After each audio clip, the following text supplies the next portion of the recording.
Batman Arkham is a franchise that has defined superhero games. Ever since 2015 with the release of Arkham Knight, the franchise has gone dark, unless we're counting that VR game.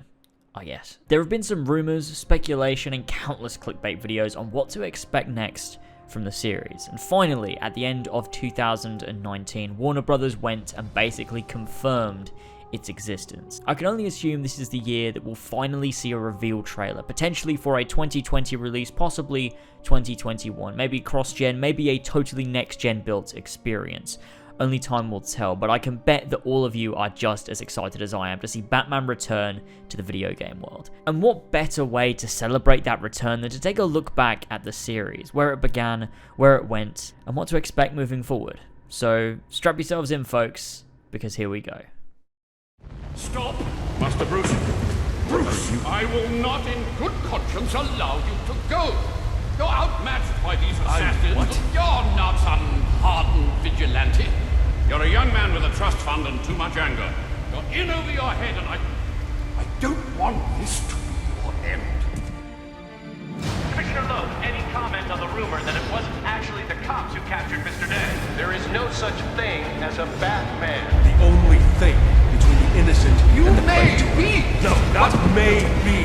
I am. Have you ever had a really bad day? Maybe he Can give them something to believe in.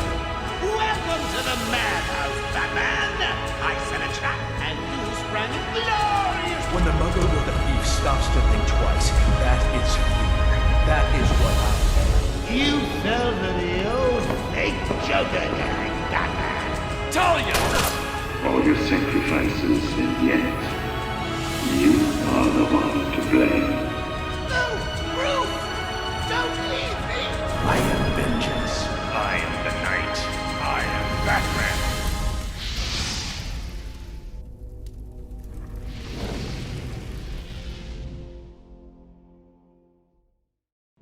Back in 2006, EA had the rights to Batman video games. Yeah, that's right, EA. Seems strange now given our position, but that's how things were. They didn't do much, however, with the Batman brand. A while before, in 2005, they released a video game adaptation of Batman Begins, the recent release from Christopher Nolan, but beyond that, nothing. The reason for this being, in 2006, they began work with one of their studios, Pandemic, in creating a game adaptation for Batman The Dark Knight, which was to be released alongside the film in 2008. Gary Oldman actually was the catalyst for the domino effect that would later leave us with Arkham Asylum. In an interview with G4, Oldman talked about how he visited the Pandemic Brisbane office and saw the game in action, not knowing that Pandemic and EA intended to keep this a secret, which then prompted EA to pressure Pandemic into finishing the game sooner so they could show it off.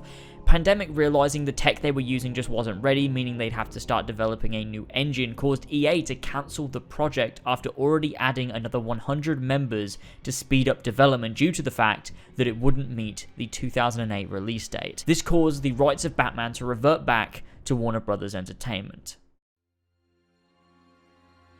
Warner Brothers approached Rocksteady Studios, who at the time were not a well-known development team by any means, making a single game by the name of Urban Chaos in 2006.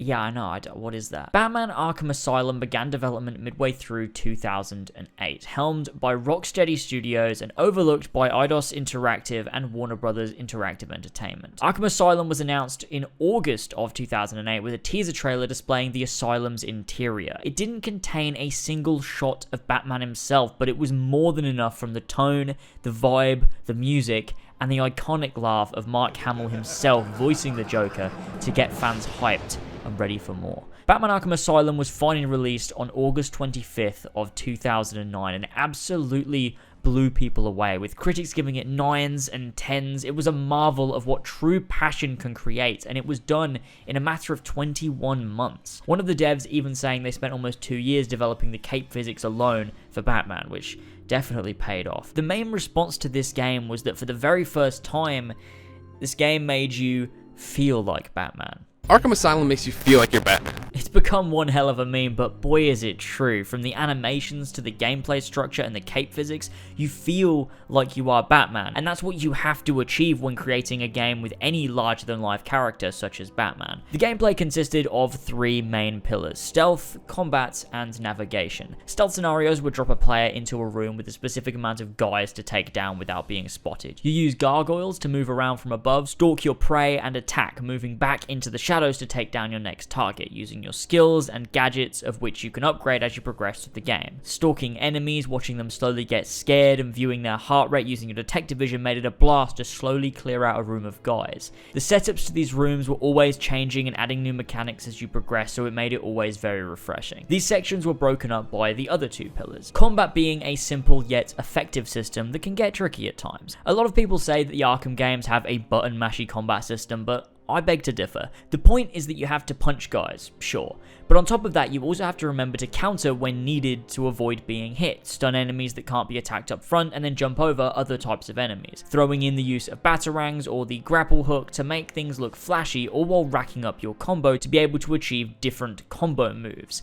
This was of course perfected, refined, and added to in future Batman games, but even what it does in Asylum is satisfying to no end. It's not difficult in the sense of can you survive, but it's difficult in the sense of keeping your combo going, which was really the point. Exploration consists of walking, running, gliding, and grappling, along with crouching to move through vents or to stealth through an area. The animations of all of these make the actions feel weighty and add to that immersion of playing as Batman. Not to mention the incredible cast of actors portraying these roles, the 2 most notable being Kevin Conroy and Mark Hamill as Batman and the Joker respectively. These 2 being the most popular and well-known actors for their roles in various animated films and series over the years. The tone and visuals of this game added to the story they were trying to tell, a more gritty yet still very comic book version of Batman, one that felt grounded yet also contained the more whimsical elements that laced the comic stories of The Dark Knight.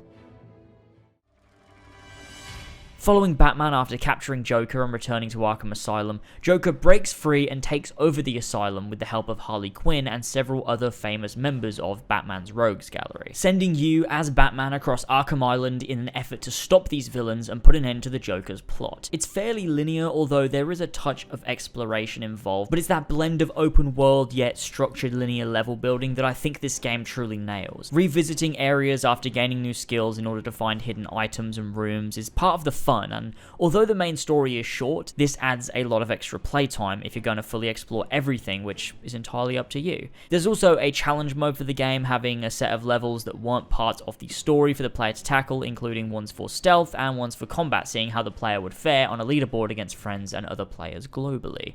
Every single villain had their own vibe, motivations, and mini-story alongside the main one being the Joker. They're all incredibly well woven into the overarching story, but a standout I could not mention is that of Scarecrow. Nobody ever forgets the moment they thought their console was well and truly broken after Scarecrow's gas gets to you for the 3rd time, breaking the 4th wall and sending the player into somewhat of a nightmare. Did anyone catch the game last night?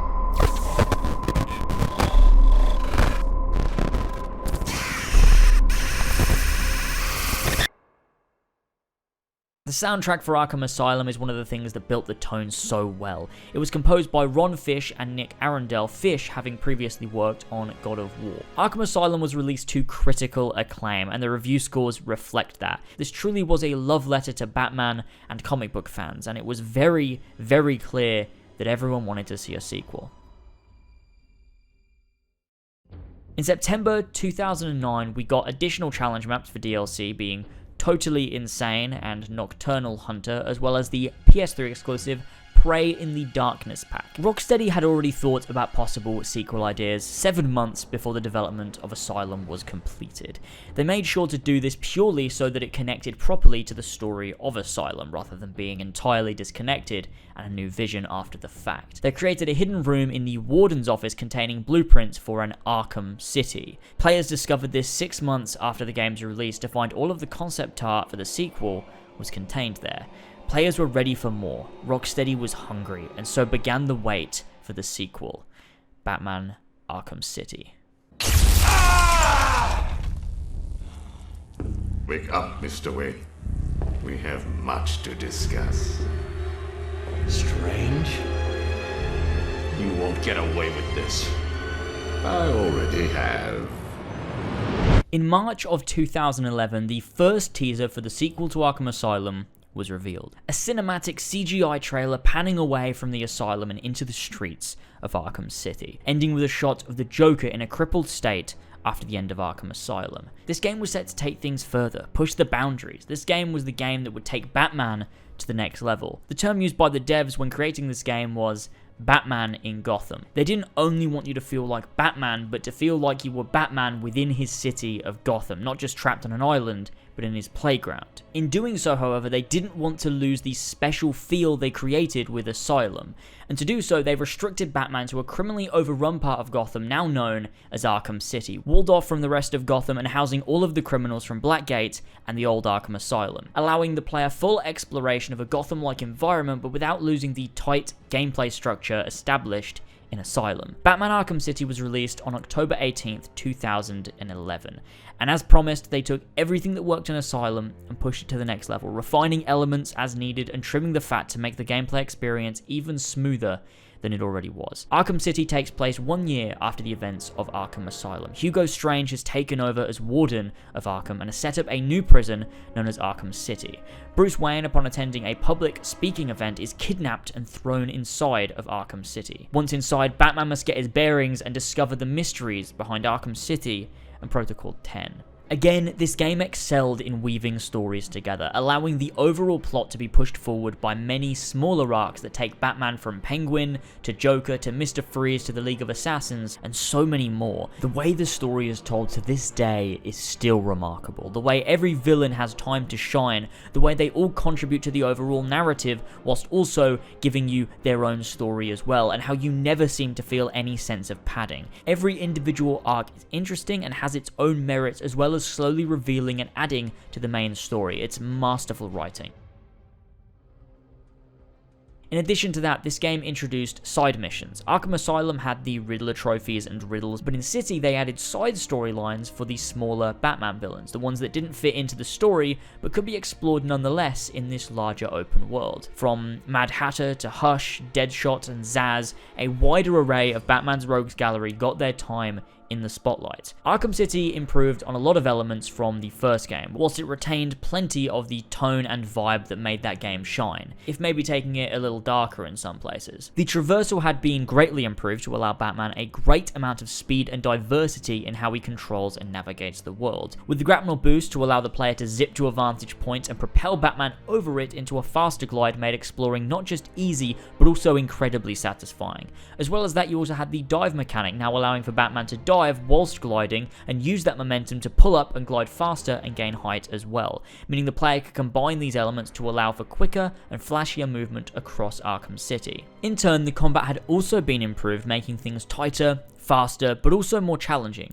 The enemies have more movesets, they're more aggressive, and you can fight larger groups at a time. There are also more archetypes of thugs, meaning you have to change your approach a lot more often than you did in Asylum, which just makes mastering the combat all that more fun. Along with this, Batman has a larger range of abilities to tackle these new enemies, and allowing the player more agency in how they handle situations. Alongside the new abilities comes a host of new gadgets, also to provide Batman with more options in combat or in stealth scenarios. Stealth remained pretty much the same as Asylum. I can't remember greatly anything of note that changed drastically, beyond some new enemy types for more AI intelligence, and some enemies having devices which will disrupt Batman's detective vision, meaning you need to use your eyes and deal with them first before you can use your tech. This game took you across so many areas of Arkham City with so many different tones and characters to face. The boss battles are improved and very enjoyable, the environment looks gorgeous, and the tonal consistency remains intact, with help from Ron Fish and Nick Arundel returning to compose the soundtrack. Along with the villains, however, we also got to spend more time with Batman's friends. Oracle returned in the sequel as Batman's main source of intel and analysis, along with being introduced to Alfred, who was strangely absent from Arkham Asylum. We also get to see Robin and Catwoman, but not just that, Catwoman also has her own story as part of Arkham City. Now, this has become part of the game itself since launch, but when Arkham City first came out, it was only available as a code you would receive if you purchased a new copy of Arkham City. City. If you're buying a pre-owned copy, you would have to buy the Catwoman expansion from the online store for your platform. It's an approach that I'm sure many people probably took a disliking to at the time. However, this expansion, DLC, bonus content, whatever you want to call it, added 5 episodes for Catwoman that would be spaced throughout the main story. At points, the game would switch perspective to see what Selina was getting up to, giving a small mini-story for Catwoman. Eventually, her story and that of Batman both aligned and they came together, but for 90% of it, it was an entirely separate story. Short for sure, but it allows the player another angle on the Arkham universe, which was nice. A different moveset, navigation style, and a ton of new gadgets and abilities made playing as Catwoman refreshing and interesting as an addition to this game. On top of that, you also got to play as Catwoman in the open world after finishing the main story, just freely switching to Catwoman, which was very nice. On top of that, as we are talking about DLC, this game had an actual expansion called Harley Quinn's Revenge, taking place after the main game and following Robin trying to track down Batman who's gone missing inside of Harley's steel mill in Arkham City, allowing the player to play as Robin for the first time using his skills, abilities, and gadgets to find Batman and take down Harley. Batman Arkham City is one of the highest rated games of all time, sitting at a 96% on Metacritic. It's safe to say this is usually the favorite of the entire series of Arkham games, and it's not hard to see why. Whether it's your favorite or not, it's not really the point. The point being, you can see what this game did, especially in 2011, to achieve such high and common praise, and it deserves every single piece of it. It's one of the fastest selling games of all time and continues to be an absolute masterpiece within the video game industry. Let's not forget also Batman Arkham City Lockdown, also released for mobile phones in 2011. It sucks. It's no good. As expected, I suppose. We don't really need to talk about it. It's marketing for City more than anything else. Rocksteady had hit their peak. They'd done so much. They'd received so much unanimous praise, and their next project needed to be higher. It needed to be more. So they decided their next project, the sequel to Arkham City, would need time. Much more time than the 2 years that Warner Brothers wanted between every Arkham game. And so a compromise was struck. Rocksteady would produce their sequel 4 years development time, more than enough time to fully develop a next generation Batman game. But in the meantime, Warner Brothers Montreal began work on the game to release between the two Rocksteady games, meaning they'd have their Batman game every 2 years, but this would be developed by an entirely different team. It could spell disaster, but it could work out nicely. It was a risk, and a risk entirely for the purpose of making money on behalf of Warner Brothers. But they went ahead with it regardless.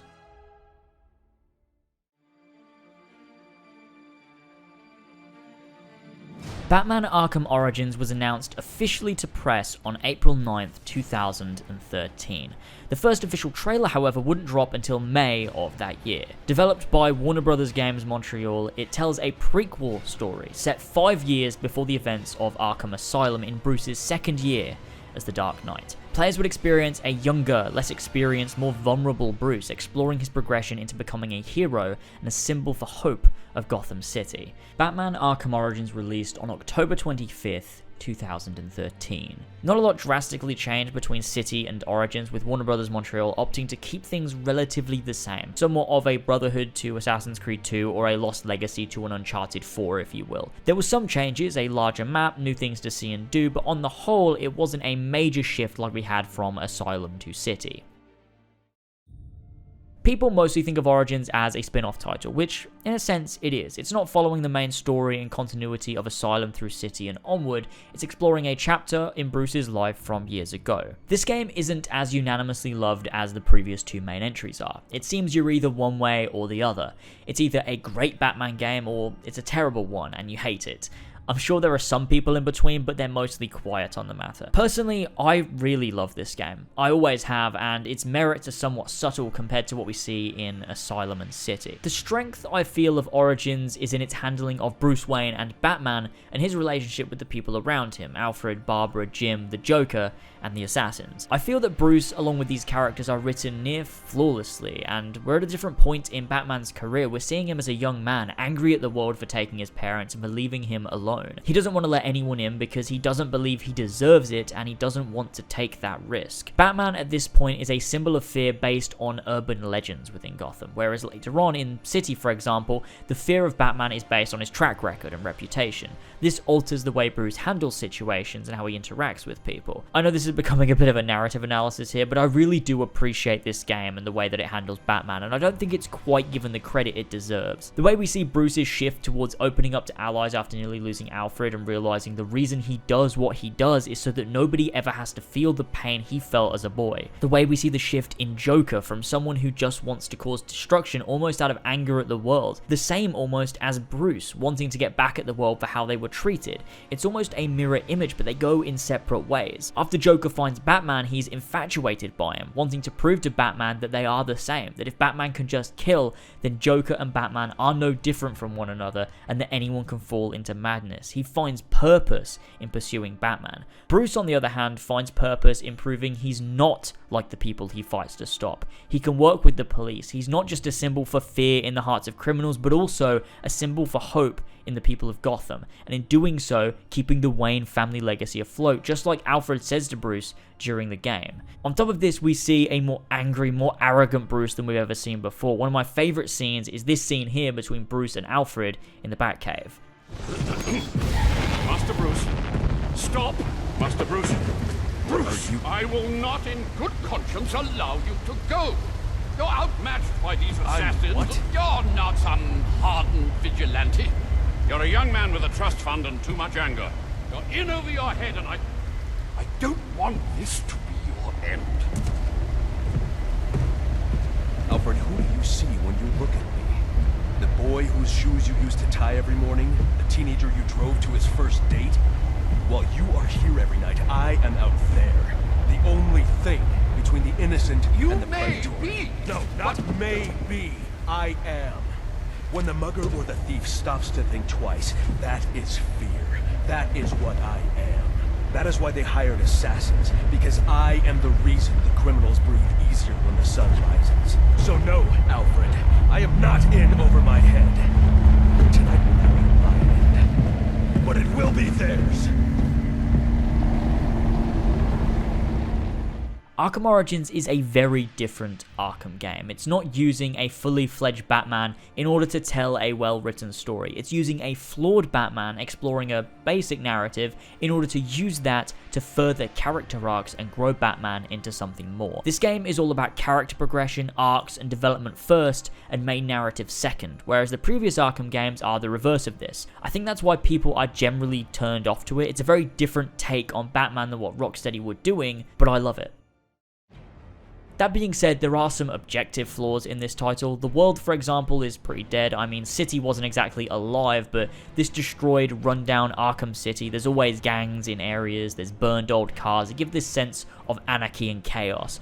In Origins, it's just an area of Gotham and there's nobody there. Sure, they're under a curfew because of the dangerous situation, but it still feels really unnatural and dead in comparison. There's nobody in the streets. Also, the side missions within Origins are pretty lackluster, with a lot being collectibles and whatnot. Not really the same depth of side quests that we came to know from Arkham City. The world is the same to traverse, the stealth segments are fairly similar unless you're counting layout changes, which would always happen, and the combat remains pretty much the same, with minor changes, some new enemies and things, but it works basically as an extension of City. There were also some new gadgets and things for Batman to use that he never uses in Asylum or City for some reason. And that being said, the grapnel boost is in Origins, which is strange considering Alfred says that it's still in the prototype stage in Arkham City, which is 6 years after Origins. I'd say this wasn't an oversight and they just decided they couldn't not include it and hope nobody would care or notice. There is also a feature which I quite like, being the crime scene feature, allowing you to scan an area for clues, then rewind or fast forward events to see how they played out and try and figure out what happened. It's nice, it shows Bruce in a more detective nature, and it works really nicely. This game, however, did add a multiplayer component. It was no good. I mean, if you like it, that's great, good for you, but personally, no good. It has you take out thugs as Batman and Robin, or take out Batman and Robin as thugs. is revolutionary. We also got a slew of DLC, including new challenge maps, which I could name in a list format, or I could not do that because it's incredibly boring, along with multiplayer editions and the Cold Heart DLC following Mr. Freeze, as well as giving players access to the Extreme Environment suit. Talking about suits, I'm not a fan of the Origins suit. I'm really not. Sorry if you are. It's just, no good.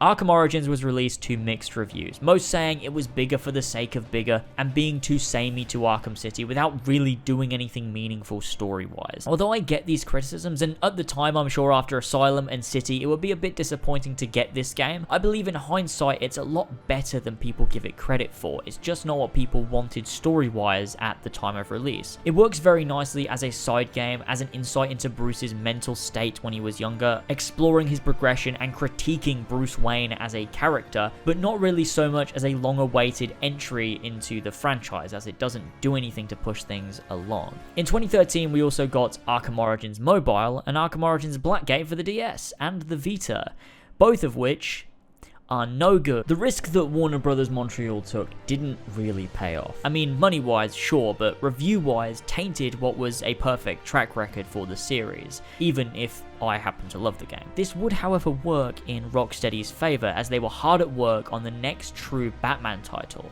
the one people have been waiting for, the sequel to Batman Arkham City. This is how it happened. This is how the Batman died.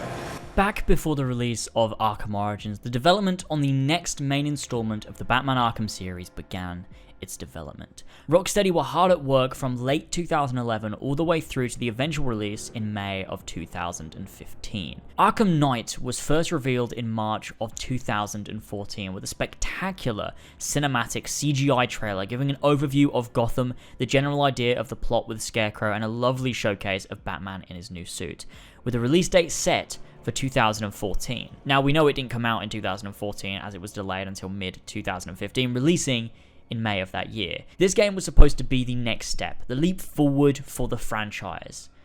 And it was. In every way, technically, this was the Batman game we'd been waiting for. A large map, not all of Gotham, but a large portion of it, fully explorable with plenty to see and do, gorgeous visuals, and tons of gameplay additions. The game begins pretty much where City left us off, showing us the burning of Joker's corpse after his death in Arkham City. Following this, we get an insight into the streets of Gotham from the point of view of a police officer in a diner. The detail in the world, the rain on the windows, the lights, the people. This game took the Batman Arkham series and took it to a place of significant cinematic improvement. The way the camera moves, the seamless transitions into cutscenes, and the beautiful visuals just go to show what Batman on the new generation of consoles should look like. After the police officer is hit with fear gas, we see from his perspective what the world became. We see people turning into monsters and attacking each other. Scarecrow's attack on Gotham had begun, and after an ominous message, Gotham was evacuated, and one man was the city's last hope. As the camera pans around from street level to the buildings above, we see the Dark Knight perched atop the tower, and we're finally back in control of the Batman and thrust into another long night of crime fighting. This time with more stakes on the line than ever before. This game, as well as taking things to the next level on the technical side, it also does the same in terms of its content. The amount of side stories and quests has effectively doubled since Arkham City, and the main story is considerably longer, for better or worse, depending on what you think of the game, but it's impossible to argue that the step up in content is impressive. Taking your first jump from the tower and gliding across Gotham feels powerful. This game pushes the Batman fantasy to the next level, making you feel more immersed in this character than ever before, and it's truly incredible. With the score for this game very much adding to the immersion and weight, with Nick Arundel returning to compose, but Ron Fish this time being replaced by David Buckley. The soundtracks for these games really do have some incredible pieces of music, with the evolution of themes and the use of throwbacks to older games. It's incredibly stunning. The host of villains in this game also increases, with returning favourites like Harley Quinn, Two-Face, Penguin, and Riddler, to new faces like Professor Pig, the Arkham Knight, and then this classic bloke. The structure of Arkham Knight is similar in a sense to City, in terms of it taking you through multiple villain stories. However, this one is much more focused on Scarecrow and the Arkham Knight primarily, with some characters making an appearance, but overall focusing on those two. Whereas in Arkham City, it would weave other villain stories into that of the main one seamlessly. The difference here being the story was much bigger and more ambitious, with a lot of the plot being focused on the fallout of Arkham City regarding Batman and the Joker's blood, whilst also focusing a lot on Scarecrow's plot and Batman's history with the Arkham Knight. A main complaint in this game is the way the story is handled, with a lot of it feeling crammed in without ample setup, to which I concur to a certain degree, especially with the Arkham Knight plot. Had Jason Todd been set up in Arkham Asylum, or even in City or Origins, his return in Arkham Knight could have taken us a bit more by surprise, but the fact they set up Jason, a never before mentioned character, in the same game where they set up this new antagonist who knows so very much about Batman, it was incredibly obvious why they did this. Sure, they try to mask the Jason Todd backstory as the Joker inside of Batman manipulating how Bruce handles the situation with Tim, but it's very obvious that the setup for Jason in this game was purely to try and pay off the Arkham Knight reveal, and it honestly falls a little flat, with the Arkham Knight also having little to no impact on the main story itself. Along with that, you also have the subplot of the Joker's blood slowly changing Batman into the Joker. Like, that's how it works. They explain it off as the Joker being born with, or at some point contracting a disease which affects him in this way, and so anyone with his blood becomes him, and has his memories too, because all of the Joker knockoffs start calling you bats. And it's kind of just silly, to be honest. Like, I get it's a comic book game, but it feels really nonsensical. Once you accept the strange fact that the blood turns you into the Joker, honestly, it's a great subplot, and I do love the relationship between Joker and Bruce, with the Joker always showing up and making jokes, commenting on the situation. Slowly over time, you can see he begins to recover, losing the scarring as he becomes more in control of Bruce's mind. Plus, this one plays into the main story a bit more heavily, with it being how Bruce overcomes the fear gas and beats Scarecrow by the end. It just feels to me like they had a lot of solid ideas but decided to cram them all into one game without tying them together entirely as well as they have done prior. That being said, it's still very captivating and engaging. It's purely a criticism based on how well they weaved stories together in previous titles. The best narrative part of this game, I feel, is Batman's relationship with his friends, and more specifically Jim and Barbara, with her death genuinely being a moment that took me by surprise the first time. But enough about story, we can talk about the ending in a bit. Let's discuss gameplay. The game takes gameplay to a new place, keeping the same mechanics as before, with the same general setup for stealth, combat, and navigation in general. Stealth now having a few more tools, such as the use of drones, which you can take control of, the voice modulator to distract and trick enemies, along with enemies generally having better AI and forcing you to change your strategy more frequently. Another addition is the new suit, which provides some great new takedown opportunities. You now have a fear meter in the top left, which fills by executing silent takedowns. Once full, you can execute a fear multi-takedown, allowing you to take out multiple enemies in one single takedown move if they're close together, enhancing the way you tackle rooms of enemies. Combat remains fairly similar, but again receives some upgrades and improvements, with things being more responsive, new flashy moves, plus the introduction of even more enemy types, meaning a change in strategy whilst fighting is more than necessary to beat large groups of varying enemies. Navigation remains vastly the same, but with this city being so very big, your grapnel boost has some upgrades. It can be upgraded to Mark 4 for some incredibly fast movement, launching you into the sky to glide quick and high for incredibly long distances, really increasing your maneuverability in the city. Along with this, however, Arkham Knight introduced one of its more infamous additions: the Batmobile. This is something fans had wanted for a while. It's a staple of the character, but also, this is one of the most, probably the most criticized feature in this game. The Batmobile allows for faster horizontal traversal, allowing you to quickly get from A to B by using roads. However, I've found that strangely enough, you never feel forced into using it for navigation. More times than not, I found grapnel boosting and gliding a very efficient way for navigating the city. It's all up to preference on that front. The main issue comes from the second gameplay element introduced by the Batmobile, which is tank gameplay. This is an issue which plagues Arkham Knight. A lot of the game is centered around using the Batmobile to solve puzzles or fight enemy tanks which aren't manned because Batman doesn't kill.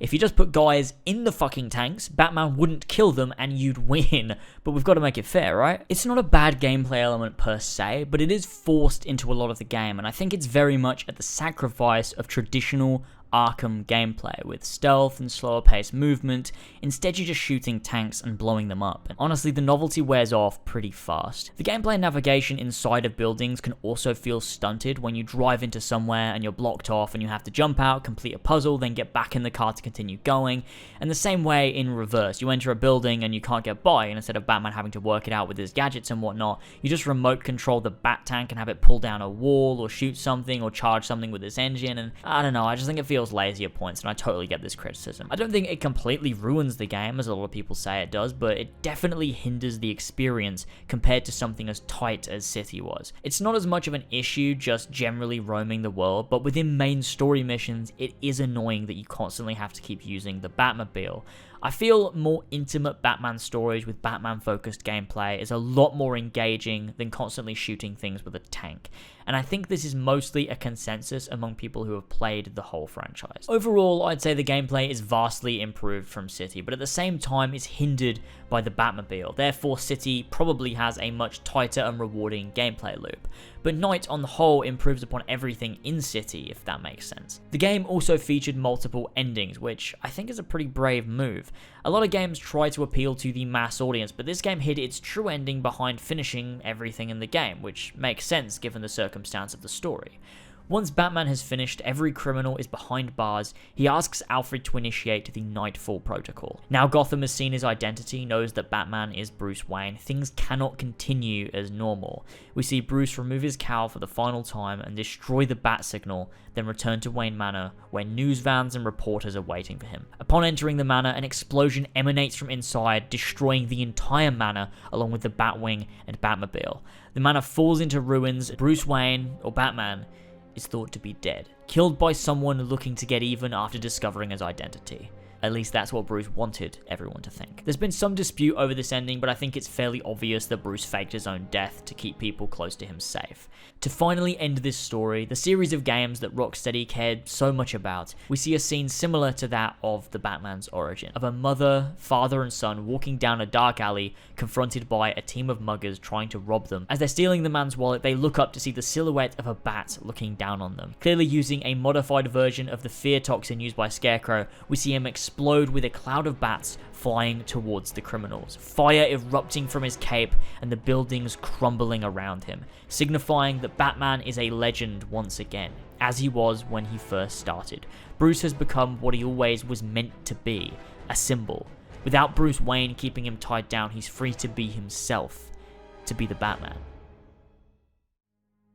Arkham Knight got a slew of DLC, some great, some not so great, and a lot of challenge map content, which I'm not going to talk about again. They're just challenge maps, and it's a bit of fun. That's it. Let's move on. There were a few short DLC stories, such as Harley Quinn, along with Catwoman's Revenge, Robin Flip a Coin, Red Hood, and Nightwing's GCPD Lockdown, all of which allowing the player into a story from the perspective of the characters that the DLCs are named after, changing the playstyle and allowing for a new approach from the player, which can be refreshing and interesting. One of my personal favorites is the A Matter of Family DLC, in which you play as Barbara before she was injured in the field as Batgirl, and facing off against the Joker and Harley back in the day. It's a nice DLC and I enjoyed it probably the most. It uses the classic Batman gameplay and it's nice to see Barbara and Tim working as a team. Final DLC is probably the most major, which is the Season of Infamy, adding 4 new side stories to the Arkham Knight open world, for Mr. Freeze, Killer Croc, Ra's al Ghul, and the Mad Hatter, each of which are around 30 to 45 minutes each and offer more to do in the main open world of Arkham Knight. And it's cool, I'm not gonna lie, I like it. It adds more of the good stuff that this game has. The content is hit and miss with every DLC, but it was nice to see the game getting so much support post-launch, even if it did cost money. Batman Arkham Knight released to mostly positive reviews. The PC version was pretty messy at launch, but I believe it's fine now. Correct me if I'm wrong. This game was held back by the sometimes dodgy writing and story and constant Batmobile gameplay. However, beyond that, people recognized this game was clearly something that was worked hard on. Not reaching that perfection level that they nailed with City necessarily, but managing to improve on a ton of areas and take this series to a level it had previously only dreamed of. The Arkham franchise was in a good place. Sure, Knight could have performed better. It could have been better than City, which I'm sure is what they wanted, but regardless, the series has never really had a bad entry. In 2016/17, we saw 3 Arkham-related releases. The first being Arkham Underworld, which is it's a mobile game, I don't care about this. The next was Arkham VR, which was a detective game using VR to allow the players as Batman to solve a plot that threatens his allies, using gadgets and Batman's abilities to progress through the narrative, solving puzzles and investigating crime scenes. It received mixed reviews, to say the least, with Ben Croshaw from Zero Punctuation saying, and I quote, "Incredible garbage, a half-hour CD-ROM virtual tour from the mid to late 90s. He later nominated it as one of the worst games of 2016. The official PlayStation magazine, however, listed it as the 7th best PlayStation VR game, so who knows? I don't care though. At the end of 2016, we saw the release of Batman Return to Arkham, the remastered collection of Arkham Asylum and Arkham City. These are the versions that I played for this retrospective due to not having immediate access to the original games. Personally, I feel the remasters are gorgeous and really realize the original vision of these games on the Xbox One and PlayStation 4, making revisiting them easier than ever. They're brought more up to date and closer to the visuals of Arkham Knight. Not quite there, but closer than the originals for sure. This release received mixed reviews, but remasters usually tend to. There's an audience of people who just despise them, so they're always going to get shit here and there.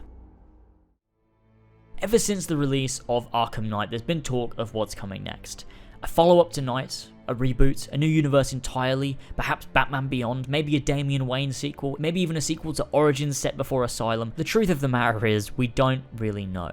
Through leaks and rumours and speculation, all we know for sure is that there is one coming, and the team behind Arkham Origins is making it. According to leaks, it's called Batman Arkham Legacy, and will allow players to play as the entire Bat family, which could be true, could be not. Other rumours talk about it heavily featuring the Court of Owls as the main antagonists of the game, which could easily make for a very fleshed out detective experience with mystery and conspiracy. The only concrete info we have is from the cryptic tweets from Warner Bros. Games account, using the caption "Capture the Night," followed by various symbols. Visiting the Warner Bros. Games Montreal site using the /redacted on the end from their newest tweet, and we see an image of a large symbol with smaller symbols fitting into the circles. It's all up in the air as of now. I think it's pretty much confirmed that this game will follow the Court of Owls, as this is very much their sort of thing. Beyond that, we don't know much, but you can bet they're gearing up for a reveal this year. Could this game be a next-gen title, or will it be cross-gen? My money is on the latter, but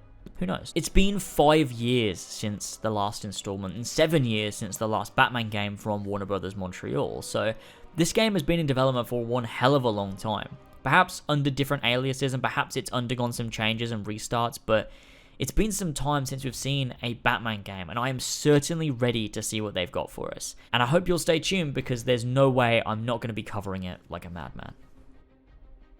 The Arkham series has had ups and downs, but it's changed the industry forever, paved the way for things like Spider-Man PS4 and whatever other superhero games come out. Arkham is a staple of the industry and took a beloved character and translated him flawlessly to the gaming landscape. His entire world, his friends, his enemies, the city he inhabits becomes alive, it becomes tangible, more so than it ever could be in film or a comic book. Creating a Batman game this well is a feat that deserves to be praised. It deserves to be talked about forever. I cannot wait to see where they go and how this new release shapes up, and I will be there for it every step of the way. They've cultivated a fan base that loves what they do, whether it be handled by Rocksteady or Warner Bros. Games. They've proved that they get Batman and they can make good games, and you can certainly guarantee that Batman is here to stay. Thanks for watching, I really hope you enjoyed. I worked so hard on this and it feels so good to be back making content. I'll see you on the 27th for the return of Kill Connor Club, now under the new title of the As Always podcast. Not to mention Patreon content will resume also on that same day. I'm thinking of releasing big projects like this early on Patreon in the future, so to support me there in making more videos like this as well as getting early access to them along with the other stuff I put out over there, it's only $1 a month and it will be much appreciated on my end, so check it out if you wish. Top link in the description, patreon.com/as always. Thank you all again so much. Don't forget to like, subscribe, all my links are below. Have a nice day everyone, and I'll see you soon for something else. You're all fantastic. Catch you later folks.